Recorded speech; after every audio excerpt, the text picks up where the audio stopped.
Hello my dear students, कैसे हैं आप लोग। तो दोस्त आज हम पढ़ने वाले हैं इंसॉल्वेंसी अकाउंट का एक न्यूमेरिकल। बीकॉम फर्स्ट ईयर वाले स्टूडेंट्स आप हरी फटाफट से तैयार हो जाइए। आपके न्यूमेरिकल एक आना है कंपलसरी। आप सीसीएस यूनिवर्सिटी, दिल्ली यूनिवर्सिटी या किसी भी यूनिवर्सिटी से हो, आपके अगर कोर्स में दिवालिया खाते इंसॉल्वेंसी अकाउंट्स है तो ये न्यूमेरिकल आपके लिए बहुत ही खास है, क्योंकि इस तरह का ही न्यूमेरिकल एग्जाम में आने वाला है। तो आपके सामने मैं बुक भी दिखा देता हूँ। ये आर.के. अग्रवाल जी की बुक है और काफ़ी अच्छी बुक है। इसमें आप देख सकते हैं कि एक क्वेश्चन मेरे सामने है, उसको मैं पढ़ रहा हूँ। From the following particulars prepare the statement of affairs and deficiency accounts of Shri Ramesh Kumar Agrawal who is an insolvent debtors.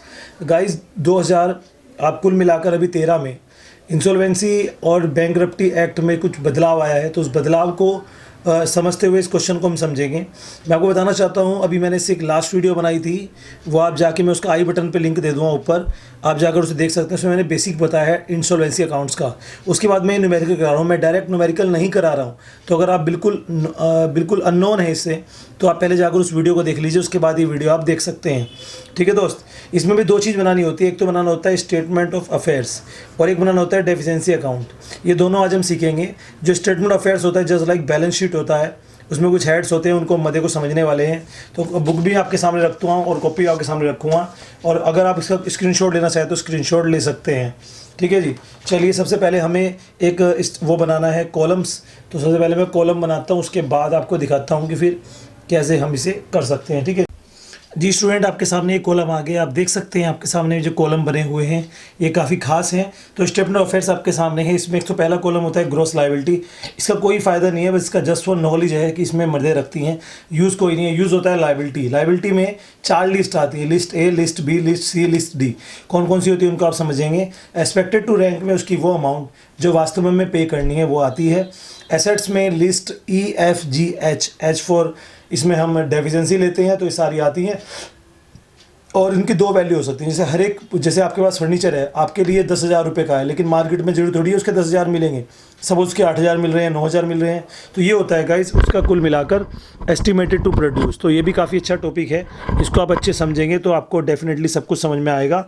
ठीक है, तो चलिए सबसे पहले शुरू करते हैं और सबसे पहले आपको दिखाते हैं कि ये क्वेश्चन है क्या वास्तव में। तो सबसे पहले क्वेश्चन में लिस्ट ए, जी हाँ दोस्त, लिस्ट ए, और इसको थोड़ा गैप देके मैं लिख देता हूँ लिस्ट बी, उसको थोड़ा गैप देके मैं लिख देता हूँ लिस्ट सी, और थोड़ा गैप देके मैं लिखता हूँ लिस्ट डी। ये 4 लिस्ट आती हैं। पहली लिस्ट को बोलते हैं अनसिक्योर्ड क्रेडिटर। जी हाँ दोस्त, अनसिक्योर्ड क्रेडिटर। और ये होते हैं फुल्ली सिक्योर्ड क्रेडिटर। ये सब क्रेडिटर ही हैं गाइस। और ये होते हैं पार्टली सिक्योर्ड क्रेडिटर्स, और ये होते हैं प्रीफरेंशियल क्रेडिटर्स। ये ऑल आर क्रेडिटर्स बिकॉज वो हमें पैसे जिनको देने हैं, देयर आर आवर क्रेडिटर्स। तो लिस्ट ए में वो लाइबिलिटीज़ आती हैं जिनके पास कुछ गिरवी नहीं है, आपको बस उन्हें पे करना है। लिस्ट बी में वो लाइबिलिटीज़ आती हैं, सपोज आपने 1 लाख का ऋण लिया हुआ है और आपने सिक्योरिटी 1.5 लाख रुपए की रखी हुई है बैंक के पास या कहीं और, तो वो यहाँ जाते हैं। आपने 1 लाख का ऋण लिया हुआ है लेकिन सिक्योरिटी आधी 50,000 की रखी है, 70,000 की रखी है, तो उसमें आते हैं पार्टली सिक्योर्ड। एक होता है प्रीफरेंशियल में वो लाइबिलिटी जैसे सरकार का टैक्स है, इसमें 3-4 मदें आती हैं, मैं आपको अभी समझाऊंगा। 4 मदें उंगलियों पर समझ लीजिए। प्रीफरेंशियल में एक तो सरकार का कोई भी टैक्स, नंबर 2 आपके वेजेस और सैलरी। वेजेस लास्ट 4 मंथ्स की, ठीक है, लास्ट 4 मतलब कुल मिला के कह सकते हैं 24 महीने की, 2 साल की, और सैलरी लास्ट 12 महीने की। और इसके अलावा आप कंपनसेशन कोई भी, बाकी सब कुछ अनसिक्योर्ड में जाएगा। तो चलिए आपके सामने क्वेश्चन की मदे पढ़ते हैं और बताते हैं आपको कौन सी चीज़ कहाँ जाएगी। ठीक है, उसके बाद हम इसको रखेंगे। तो सबसे पहले अनसिक्योर्ड क्रेडिटर आपको फ्लैट दे रखे हैं, इसको हम लिस्ट ए में रख देंगे। ठीक है जी, क्योंकि अनसिक्योर्ड है। उसके बाद क्रेडिटर्स पार्टली सिक्योर्ड, अब खुद ही दे दिया 19,080। अब होल्ड क्या है, ये है होल्डिंग सिक्योरिटी ऑफ वैल्यू 18,100, यानी कि जो लोन है वो 19,080 का है और जो सिक्योरिटी रखी हुई है वो 18,100 की है। तो आप देख सकते हैं सिक्योरिटी कम है, तो ये पार्टली सिक्योर्ड में जाएगा। और उस 18,100 के भी एस्टिमेटेड टू रियलाइज़ का मतलब होता है एसेट्स की वो वैल्यू जो मार्केट में है। तो इस 18,100 की वैल्यू मार्केट में 6,000 है, इट मीन्स 19,000 पर 6,000 है। तो ये चीज़ का विशेष ध्यान रखेंगे। हर एसेट्स की 2 वैल्यू होती हैं, एक होती है बुक वैल्यू, एक होती है एस्टिमेटेड वैल्यू। तुम्हें किससे मतलब है, एस्टिमेटेड जो मार्केट में मिल रही है। प्रिफरेंशियल क्रेडिटर इन्होंने खुद ही दे रखे हैं। बिल्स रिसीवेबल डिस्काउंटेड, देखिए जो बिल हम बैंक से भुना लेते हैं वो रिसीवर बिल जो हमें मिले हैं अपने कस्टमर से, उन्हें अपने बैंक से भुना लेते हैं तो वो डिस्काउंटेड हो जाते हैं और वो हमारे लिए एक तरह से लाइबिलिटी होती है। जितने भी बिल डिस्काउंटेड हैं उनमें जो लाइबिलिटी टू बी लाइबिलिटी है तो उसको हम लिस्ट ए में रखेंगे, ठीक है जी। और उसके बाद जो स्टॉक है वो 10,000, ये सब एसेट्स में आती है। तो हमारा जो टॉपिक है फ़िलहाल यहाँ तक का है तो उसको हम रख देते हैं, ठीक है जी। बाकी सब कुछ देखेंगे तो आप देख सकते हैं। सबसे पहले मैंने बताया आपको कि हमारे पास अनसिक्योर्ड क्रेडिटर दे रखे हैं, तो जो हमें क्रेडिटर दे रखे हैं अगर आपके 15,050 रुपये के हैं। उसके बाद क्रेडिटर्स पार्टली सिक्योर्ड जो दे रखे हैं गाइस, वो पार्टली सिक्योर्ड क्रेडिटर जो आपके आते हैं वो लिस्ट सी में जाएंगे। ये जो लोन है आपका ये 19,080 रुपये का है और इसके साथ जो सिक्योरिटी मैंने अभी बताई आपके साथ रखी हुई है वो 6,000 रुपये की है। तो इट मीन्स हमें 13,080 रुपये भी और पे करने हैं, ये बाहर आएंगे। याद रहे यहाँ पर लिस्ट ए और लिस्ट सी दो ही जगह से बाहर आते हैं। लिस्ट ए का मान बाहर आता है, लिस्ट सी का तो ना तो बी का आता है ना डी, क्योंकि बी में तो हम एक्सेस बचेगा और डी में हम उधर ले जाके उसे डिडक्ट कर देंगे। उसके बाद आपको दे रखे हैं प्रेफरेंशियल क्रेडिटर, ये 500 रुपीज़ के दे रखे हैं। उसके बाद बी आर बिल डिस्काउंटेड बोलेंगे उसको हम, ये लाइबिलिटी है हमारी और इसमें वो अमाउंट लिखेंगे जो टू बी लाइबिलिटी है वो है 280। वैसे ये बिल डिस्काउंटेड तो 2,060 के हैं, वो हम ग्रोस में लिख सकते हैं, लेकिन जो अमाउंट उसके लिखेंगे वो यहाँ पर लिखेंगे जो हमें एस्टिमेटेड टू पेड है, ठीक है दोस्त। उसके बाद मैं आपको दिखाना चाहता हूँ, आपके सामने एक क्वेश्चन है, मैंने 3 मदे रख दी। अब क्वेश्चन में हमें बिल डिस्काउंट प्रेफरेंशियल मैंने रख दिया है और सिक्योरिटी मैंने रख दी है, अनसिक्योर्ड मैंने रख दी हैं। अब गाइस स्टॉक दे रखे हैं, लेकिन स्टॉक कहीं भी गिरवी नहीं है, सिक्योरिटी अलग थी। स्टॉक ये आपके एसेट्स है। बुक डेप्ट ये आपका लिस्ट एफ में जाएगा, इसको समझेंगे। और डाउटफुल डेप्ट्स बैड डेप्ट्स हैं, ये जाएंगे। और लैंड एंड बिल्डिंग एसेट्स है, प्लांट भी एसेट्स है और कैश इन हैंड भी एसेट्स है। चलिए हम इसको रख लेते हैं। और देखिए आप यहाँ पर जो एसेट साइड में लिस्ट ई आती है, लिस्ट ई का मतलब होता है प्रॉपर्टी। जी हाँ दोस्त, प्रॉपर्टी में सारी एसेट्स आ जाएंगी, वो एसेट्स जो गिरवी नहीं रखी हुई हैं। अगर कोई एसेट्स यहाँ पर इसके साथ या यहाँ पर गिरवी रखी हुई होती है तो उस एसेट्स को यहाँ पर नहीं लिखते, अंडरस्टूड। उसके बाद लिस्ट ई एफ में आता है बुक डेप्ट। बुक डेप्ट में गाइस 3 प्रकार के होते हैं, गुड, डाउटफुल, बैड। तो गुड से सारा पैसा मिल जाता है, ये देनदार होते हैं हमारे डेटर्स, और डाउटफुल से हमें थोड़ा कम मिलता है और बैड से हमें कुछ भी नहीं मिलता है। इसके बाद आता है लिस्ट जी, जिसमें होता है बिल ऑफ एक्सचेंज। देखिए एक बिल हो गया जो हमने बैंक से भुना लिया, वो तो पहुंच गए यहाँ पर। एक बिल जो बैंक से नहीं भुनाए, हमें कस्टमर से मिले हैं, वो हो जाते हैं यहाँ पर, ठीक है जी। और ये भी समझेंगे इन मदों को। तो सबसे पहले आपको दे रखा है स्टॉक की 2 वैल्यू हैं। अगर मैं बुक में देखूं तो बुक में स्टॉक दे रखा है 10,010 रुपये का, जी हाँ, लेकिन इसकी एस्टिमेटेड वैल्यू है 8,000। Okay guys. उसके बाद स्टॉक के बाद आता है आपका बुक डेप्ट। तो यहाँ पे लिख देते हैं गुड, डाउटफुल और बैड। तो गुड जो है आपको वो दे रखे हैं 7,860 के, इनसे सारा ही पैसा मिल जाएगा। डाउटफुल जो दे रखे हैं वो इन दोनों को इकट्ठा दे रखा है 650, जी हाँ, और मिल रहे हैं उससे 178 रुपये। इन दोनों को कंबाइन दे रखा है, लेकिन अलग अलग भी दे सकते हैं। डाउटफुल से कुछ कम मिलता है, बैड से कुछ भी नहीं मिलता। उसके बाद आपको दे रखा है लैंड एंड बिल्डिंग ऊपर जाएगी क्योंकि it is a part of property, तो it should be post in the list E, ₹8,000, estimated to realize 5,000।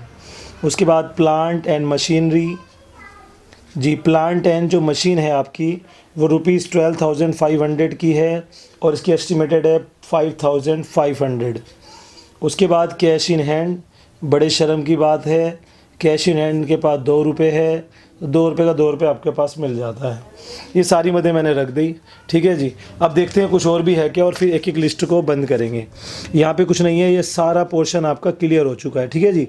नीचे ही स्टार्टेड, जो ये सेकंड पैरा दे रखा है, ये डेफिशिएंसी का मटेरियल है, ठीक है जी, वो यहाँ नहीं जाएगा, तो पूरा आपको दे दिया। अब चलिए इसका आंसर भी निकाल के दिखाते हैं आपको।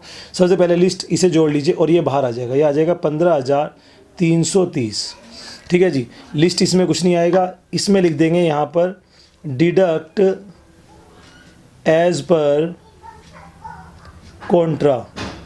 जी हाँ दोस्त, डिडक्ट एज पर कॉन्ट्रा काफ़ी अच्छा है ये, इसको भी आप समझ लेंगे। सो ये 500 उधर जाके हम घटा देंगे, फ़िलहाल यहाँ डैश आ जाएगा। आप फ़िलहाल इसको टोटल कर लीजिए, यहाँ पर भी कुछ नहीं है, इसका टोटल कर लीजिए। ये आया 8 और 5 13 और 5 18, 18 7 25 25 और एक 26 3 26 400, 26 400 26 540। जी हाँ दोस्त, 26 540 इसका जो है ये आंसर आ गया। ठीक है जी। लेकिन अब यहाँ पे हम जब आमने सामने टोटल करेंगे 2 लाइनें छोड़कर, तो हमें क्यों करना है इतनी दूर? क्योंकि इस टोटल में सबसे पहले तो घटेगा प्रिफरेंशियल क्रेडिटर। जो प्रिफरेंशियल क्रेडिटर हैं, ये जो 500 के थे, सबसे पहले इधर आके, जो ये लिखा ना कॉन्ट्रा का मतलब होता है अपोजिट साइड, सबसे पहले इधर आके यहाँ पे लेस हो जाएंगे। तो आपका आ जाएगा ये 26,040। अब आपका ये वाला साइड अगर ज़्यादा है तो बंदा दिवालिया हो रहा है, वरना ही से सोलवेंट, नॉट इंसॉल्वेंट। तो इसका टोटल करेंगे, ये आया 28,410। जी हाँ दोस्त, आंसर सही आ रहा है 28,410। इसमें से इसे घटा लीजिए, यानी कि इतनी लायबिलिटी आपको पे करनी है, इतनी लायबिलिटी आपको पे करनी है, इतने आपके पास पैसा है, इस पैसे में से आप कितना इतना दे पाएंगे। तो जो नहीं दे पा रहे दैट इज़ लॉस, और वो आया है गाइस 2370 रुपये का। इसको बोलेंगे डेफिशिएंसी, जो डिफरेंस है इसको बोलेंगे डेफिशिएंसी एज पर लिस्ट एच। तो आप समझिए, list A, list B, list C, list D, E F G H, ये सारा आपका पूरा हो गया। आप चेक कर सकते हैं, ये आपका आंसर है बेसिकली।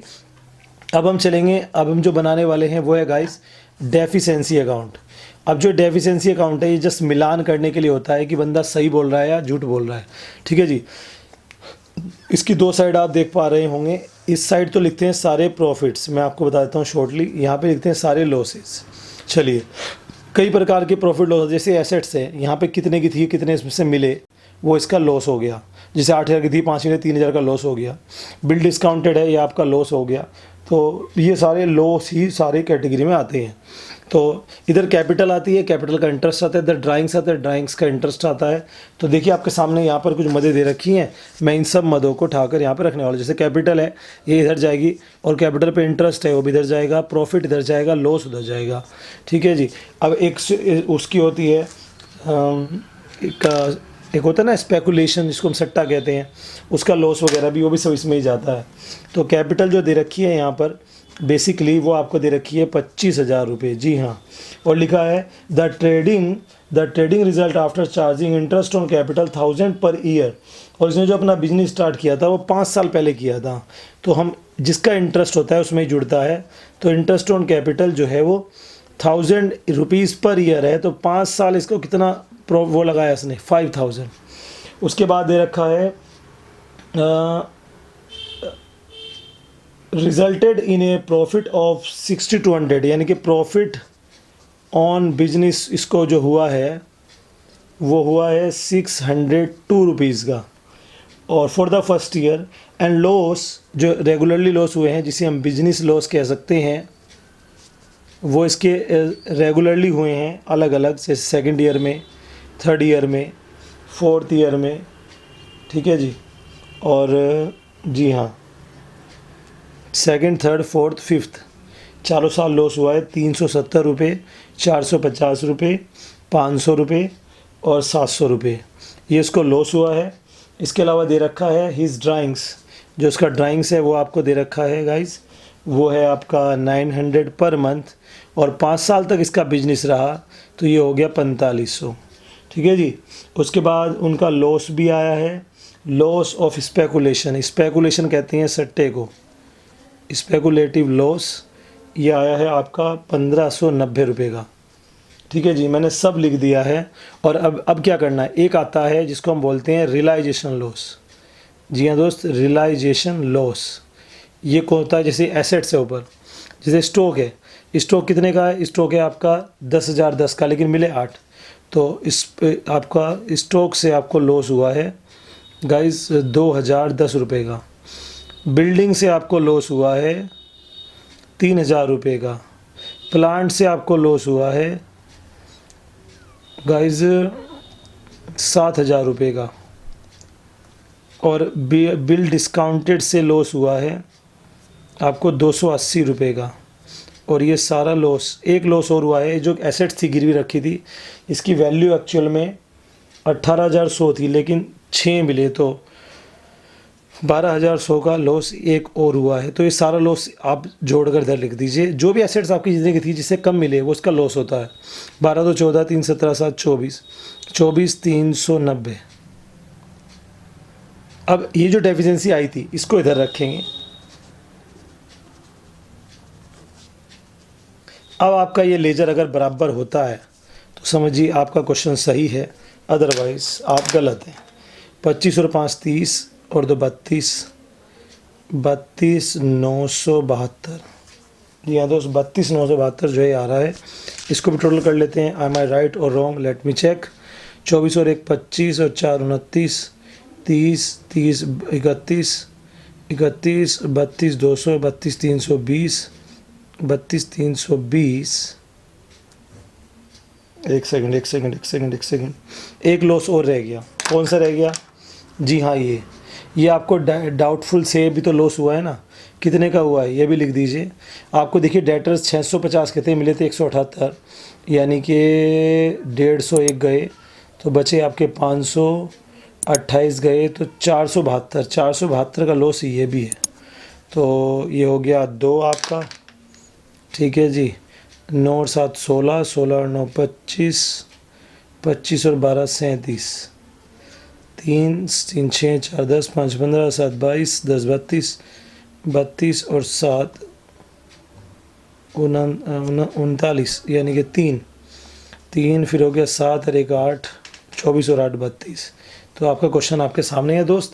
कोई क्वेरी हो तो मुझे कमेंट करके ज़रूर बताएं। आई होप आपको समझ में आ गया होगा। ये होता है आपका इंसॉल्वेंसी अकाउंट्स। अगली वीडियो में इससे टफ क्वेश्चन मैं लेने वाला हूँ, ठीक है जी, और आपको समझाने वाला हूँ। तो 1-2 क्वेश्चन आप इसके ट्राई कर सकते हैं। जैसे मैं एक क्वेश्चन दिखाता हूँ, इसको आप फ़ोटो खींच लीजिए और स्क्रीनशॉट ले लीजिए। इस क्वेश्चन को ट्राई करना, ठीक है। इसकी क्वेरी आप मुझे कमेंट करके पूछ सकते हैं। इस क्वेश्चन को स्क्रीनशॉट ले लो, इस क्वेश्चन आप ट्राई कर सकते हो। काफ़ी अच्छा क्वेश्चन है, आपकी हेल्प करेगा। Thank you very much.